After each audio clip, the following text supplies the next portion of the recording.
Hi అండి. Rayalaseema special పుట్నాల మజ్జిగ పులుసు చేద్దాం రండి. పుల్ల పెరుగు కదా అని పారేయకుండా దానికి కొంచెం మసాలాలు యాడ్ చేసుకొని తింటే ఎంతో టేస్టీగా ఉంటుంది.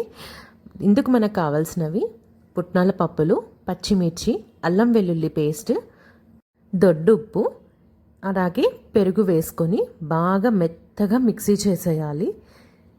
ఇక మిగతా పెరుగును కూడా మొత్తం మిక్సీలోనే వేసి మిక్సీ ఆడిచ్చేస్తే సో దట్ ఒకటే లెవెల్లో బాగా మిక్సీ అయిపోతుంది. ఇది వరకు మన పెద్దవాళ్ళు మజ్జిగ కవ్వం వాడేవాళ్ళు, దానికన్నా ఇప్పుడు మిక్సీలో వేసేస్తే తక్కువ టైంలో మనకి తొందరగా అయిపోతుంది. మజ్జిగ కవ్వం అనేది టైం టేకింగ్ కదా, సో నేనైతే ఇలా మిక్సీని వేసేస్తాను. సో మొత్తం పెరుగంతా ఇలా మిక్సీ వేసుకొని అందులో కలిపేస్తాను. ఏదైనా ముద్దపప్పు చేసినా లేదు మెంతి పప్పు చేసినప్పుడు కానీ ఇలాంటి పప్పుచారు అయితే చాలా టేస్టీగా కమ్మగా ఉంటుందండి. ఇక ప్రతి వంటలో పోపు లేనిదే అది వంట ఫుల్ఫిల్ అవ్వదు కదా, సో ఆ వంటకి ఒక కలర్ రాదనమాట. చూస్తూనే కలకలగా అనిపించాలి అంటే ముఖ్యంగా పోపు అయితే వెయ్యాలి. నాకైతే పోపు బాగా వేసుకుంటా, చాలా ఇష్టము.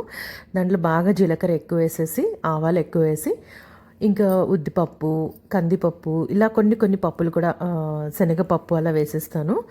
అయితే ఇందులో ఆనియన్స్ కొంచెం దొడ్డుగా కట్ చేసుకోవాలండి.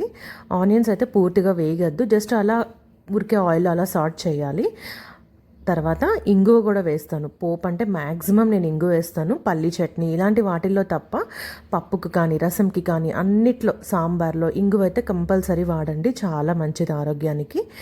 ఇంకా పసుపు వేసిన తర్వాత తీసుకుపోయి మొత్తం మజ్జిగ పులుసులో వేసేసి బాగా కలిపేయాలి. కమ్మని రాయలసీమ స్పెషల్ పుట్నాల మజ్జిగ పులుసు రెడీ.